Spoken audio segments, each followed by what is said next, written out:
అదిరిపోయింది. ఇంకా ఇక్కడ చూడండి, వా పైనంతా బీచ్ చేయండి. మనకి ఫ్రెంచ్ వాళ్ళు ఉన్నప్పుడు కారైకాల్, మహే అండ్ యానం ఈ 3 ప్రాంతాలు వచ్చేసి ఫ్రెంచ్ వాళ్ళు వాళ్ళ కాలనీలుగా డిసైడ్ చేసుకున్నారు అనమాట.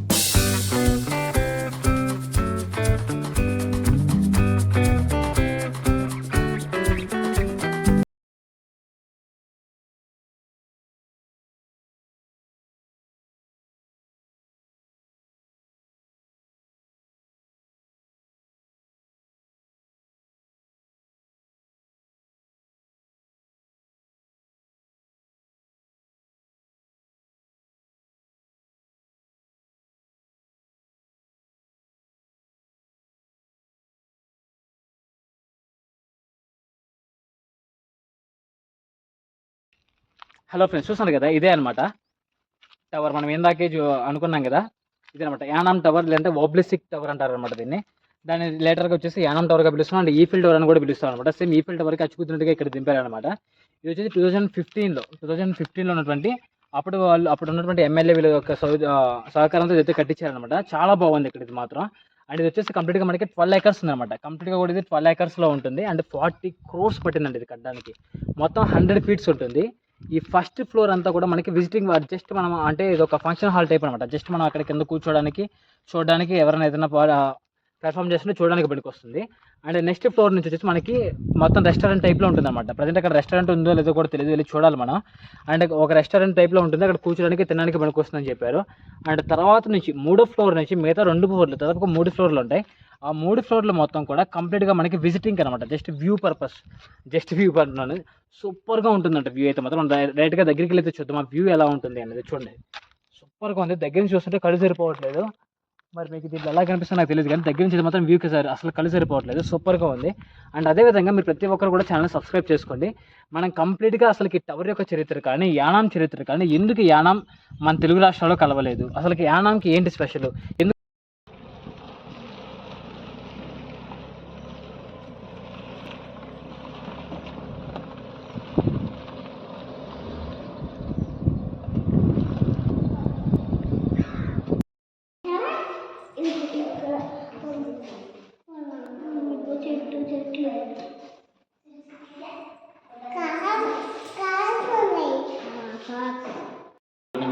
పైకి అయితే వెళ్తున్నాం అనమాట. బాగా ఎండకి మాడిపోయాను.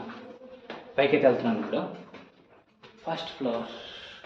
యాక్చువల్గా ఇప్పుడు మనకైతే ఇక్కడ లిఫ్ట్ లేదు కాబట్టి నడిచే వస్తున్నాను నేను. చాలా బాగుంది చూడండి, మొత్తం కూడా రౌండ్లో సూపర్గా ఉంది. ఫ్రంట్లో చూద్దాం, ఇది బాల్కనీ టైప్ లాబీ. చూడండి ఎలా ఉందో, అదిరిపోయింది కదా వ్యూ మాత్రం. వావ్, పైన చూడండి ఎలా ఉందో, పర్ఫెక్ట్గా ఉంది వ్యూ మాత్రం. యాక్చువల్గా మనం అయితే పైన మెయిన్ వ్యూకి అయితే వచ్చేసాం. చూడండి వ్యూ అయితే కనిపిస్తుందా, వ్యూ చూడండి, వ్యూ ఇలా ఉందన్నమాట. సూపర్గా ఉంది వ్యూ మాత్రం. ఇక్కడ నుంచి ముందు నుంచి కూడా వ్యూ సూపర్గా ఉంది, చాలా బాగుంది. అక్కడ బిల్డింగ్స్, ఆ బ్యాక్గ్రౌండ్ అంతా పర్ఫెక్ట్గా ఉందన్నమాట. అండ్ ఇక్కడ చూడండి, ఇది వచ్చేసి యాక్చువల్గా ఈ ఫ్లోర్లో వచ్చేసి రెస్టారెంట్ అండి. ఇక్కడ రెస్టారెంట్లో కూర్చొని తినడానికి ఉంటుంది. బట్ ఇక్కడ రెస్టారెంట్ కట్టారు, కానీ ఇక్కడ రెస్టారెంట్ అనేది ఫుల్ ఫ్లెజ్డ్గా యూజ్ చేసుకోవట్లేదు. ఇక్కడ ఏం లేవు, ఓన్లీ ఒక ఫ్రిడ్జ్ ఉంది, దాంట్లో కొన్ని కూల్ డ్రింక్స్ మాత్రమే ఉన్నాయి. కూర్చోడానికి కొన్ని సిట్టింగ్స్ అయితే ఇచ్చున్నారు. అండ్ ఎక్కువ టూరిస్టులు లేకపోవడం వల్ల దీన్ని స్టార్ట్ చేసి ఉండకపోవచ్చు నాకు తెలిసినంతవరకు. టూరిస్టులు కానీ మంచిగా వచ్చుంటే ఇదంతా బాగా స్టార్ట్ చేసి మంచిగా చేస్తుండేవాళ్ళు. అందుకే చూడండి, రెస్టారెంట్ అయితే కట్టారు, కానీ దాన్ని యూజ్ లేకుండా కట్టేశారు. లోపల మొత్తం రెస్టారెంట్ మొత్తం అది చూడండి, అన్నీ ఉన్నాయి, కాకపోతే స్టార్ట్ చేయలేదు అంతే. చూడండి, అయితే కూల్ డ్రింక్స్ చెప్పేసి ఇది వచ్చేసి సీటింగ్ అనమాట. మీకు ఇక్కడ కూర్చొనేసి ఒకటే బెంచ్ కూర్చోవచ్చు. టాయిలెట్స్ కూడా ప్రొవైడ్ చేస్తారు. టాయిలెట్స్ చాలా బాగుంది, వచ్చేటప్పుడు చాలా బెటర్గా ఉంటుంది. సూపర్ వ్యూ చూడండి, పర్ఫెక్ట్గా ఉంది. సూపర్ అంటే సూపర్ అంతే. అసలుకి ఈ వ్యూ కోసమే వచ్చేయచ్చు. సూపర్గా ఉంది వ్యూ.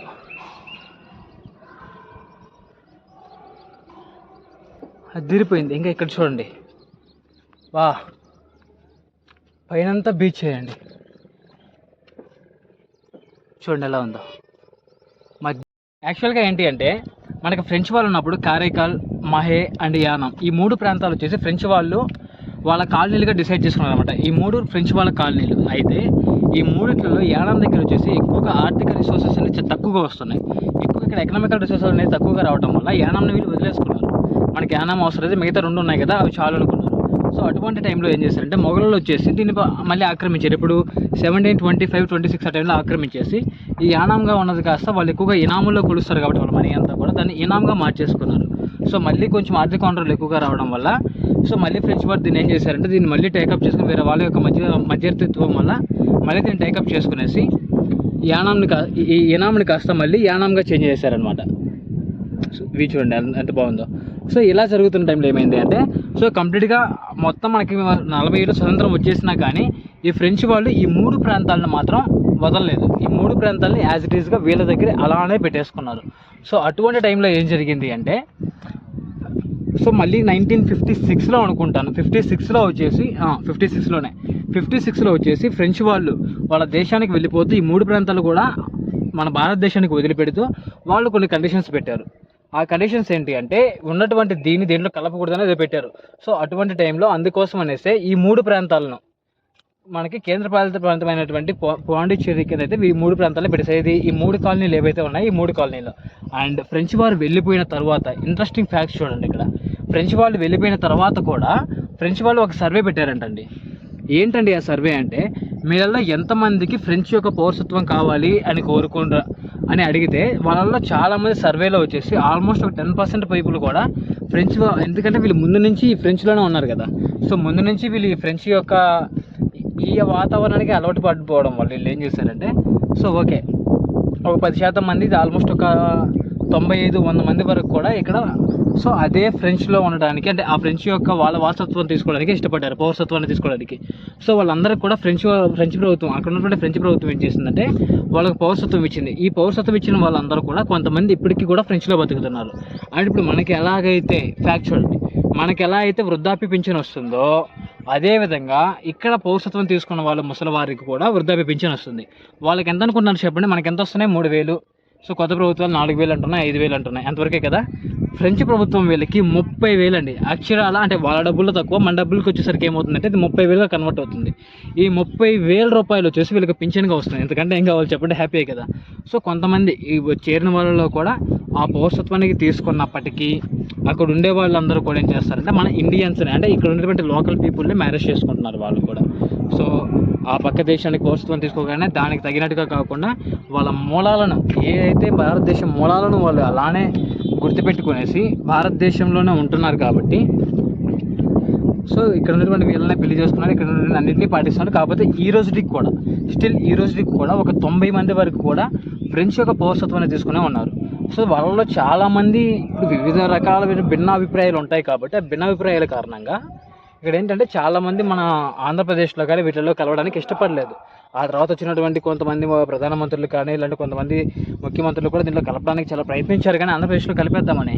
కానీ ఇక్కడ ఉన్నటువంటి మెజారిటీ పీపుల్ వాళ్ళ అభిప్రాయం వేరుగా ఉండటంతో దాన్ని కలపలేక సో దీన్ని అలానే యూనియన్ టెరిటరీస్ కింద పాండిచ్చేరి కింద మీద నడుస్తుందన్నమాట. అయితే ఇప్పుడు ఇక్కడ ఎందుకు తక్కువ రేట్లు ఉంటాయి?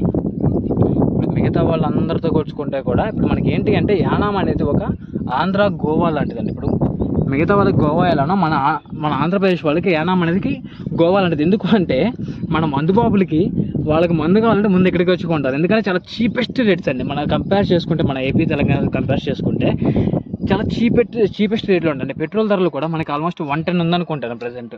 ఇక్కడ వచ్చేసి 94గా అంతే, 95 రూపీస్ మాత్రమే నడుస్తుంది ప్రజెంట్ పెట్రోల్ రేట్ కూడా. అంటే ప్రతిదీ కూడా తక్కువే. ఎందుకంటారు చెప్పండి? మీకు తెలిసి నా కామెంట్లో చెప్పండి. నేను చెప్పేది ఏదైనా మిస్టేక్ ఉంటే నా కామెంట్లో చెప్పండి మీరు. అండ్ ఇక్కడ ఎందుకు అంటే మనకి రాష్ట్రానికి ఉన్నటువంటి ట్యాక్స్ బెనిఫిట్స్ కంటే కూడా యూనియన్ టెరిటరీస్కి వచ్చేసి ట్యాక్స్ బెనిఫిట్స్ అనేది చాలా ఎక్కువగా ఉంటాయి. సో అందుకోసమనే ఇక్కడ ఉండే వాళ్ళకి ట్యాక్స్ బెనిఫిట్స్ ఎక్కువగా ఉండడం వల్ల ఇక్కడ మనకి మందు రేట్లు కావచ్చు, పెట్రోల్ రేట్లు కావచ్చు, రిమైనింగ్ రేట్లు అన్నీ కూడా చాలా తక్కువగా ఉంటాయి. అదండి మ్యాటర్. సో మనకి కొంచెం పైకి అయితే వెళ్ళి చూద్దాం. ఇది మీకు ఏమైనా ఇన్ఫర్మేషన్ ఉంటే మాత్రం నా కామెంట్లో చెప్పండి. అండ్ మన ఛానల్ మాత్రం ఖచ్చితంగా సబ్స్క్రైబ్ చేయండి. మీకు ఎవరికి తెలియని ప్లేస్లకి అయితే తీసుకెళ్ళబోతున్నాను, అవన్నీ కూడా మనం చూద్దాం. ఈలోపు ఛానల్ సబ్స్క్రైబ్ చేసి ఒక లైక్ కొట్టేయండి. ఇక్కడ చూడండి, యాక్చువల్గా ఇక్కడ నుంచి పైకి వెళ్ళొచ్చు, మెట్లు ఉన్నాయి చూడండి, స్టెప్స్ ఇంకొక లేయర్ వెళ్ళొచ్చు. బట్ కాకపోతే వీళ్ళ పైన గేటే వేసారు, తాళం వేశారు. అంటే నాకు తెలిసి పైకి ఎవరు వెళ్ళకూడదు, ఓన్లీ ఇక్కడ సెక్యూరిటీ వాళ్ళు ఏదైనా ప్రాబ్లం వచ్చినప్పుడు మాత్రమే వెళ్తారు అనుకుంటాను.